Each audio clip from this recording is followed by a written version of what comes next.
my short time in politics, I've always learned Andy Baker will always land you in it consistently. And that's a good thing.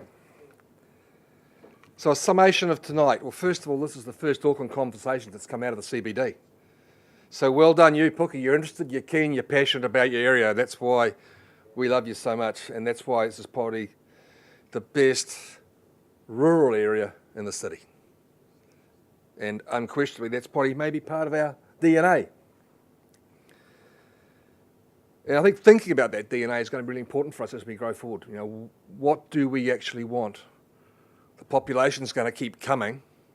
We have to plan for it. You can't have them all sleeping in cars in Papatoe. People deserve a decent home and a decent education and a decent opportunity.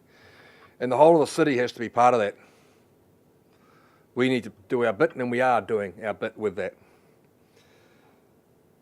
Movement is transportation, and transportation is movement. And I think, Helo, I really take that part of you, your comments around that. It's really a big deal. You know, it's a headache for all of us. I live out on the other coast, and I leave home at 4:45 in the morning to get into the CBD. So I know the pain that so many people are going through.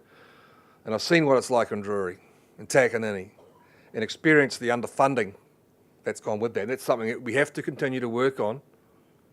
But also, something I said tonight is patience, because you can't build a new freeway. You can't build a new network such as Mill Road in a flick of a finger. So it should have been finished 20 years ago. And we need to now start as soon as possible, because we have done the hui on some of that stuff. We need to really kick along with the dewey. Talk, conversation, and most importantly, listening. So we consult an awful lot around Auckland Council. We do come to you as our public, and we hear what you have to say, but we need to continue listening with our ears wide open, because your input's valuable. Your input is what's going to be needed for the future, and local knowledge is gold. It really is. Remove the red tape. Hallelujah. Hallelujah. As a person in business, one of the reasons I stood for council was because of the red tape. But we do live in a democracy. And one of the things I have learned is when Alan Cole is building his new shed, he doesn't want to have any resource consent issues, but all his neighbours want to put him through the hoops 10 times. So somewhere we've got to find that right balance, and that is challenging. So yeah, I don't want to have to get a consent, but by God, my neighbour does. And I think the last thing is probably the most important, is that's to collaborate. We live in a small island nation at the bottom of the Pacific, and we have to collaborate between our different agencies, whether it's Auckland Transport and NZTA and Kiwi Rail, Auckland Council and the government, the Franklin Local Board, and the Auckland Council governing body. No one has the right of all knowledge. No one's correct in every facet.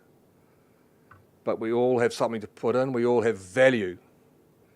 And that collaboration, that discussion with the listening, but with a time limit, so that we do get the actions. And that across the border piece is important for this nation, because we are a series of islands of different sizes, but we are connected. And Auckland has a big mass, 33% of the population, 38% of the GDP. We're an important part of it.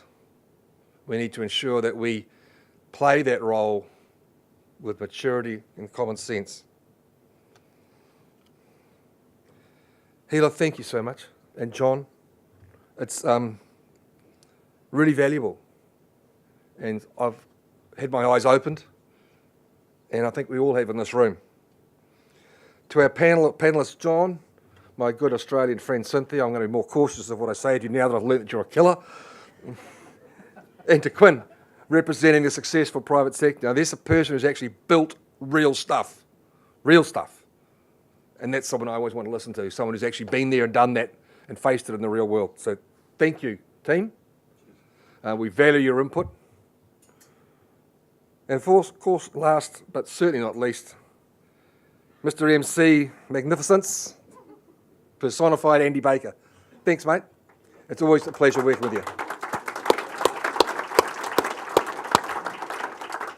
And while you're on the clapping mode, folks, give yourself a round of applause for showing the passion that you are of good Franklinites, please. Thanks very much.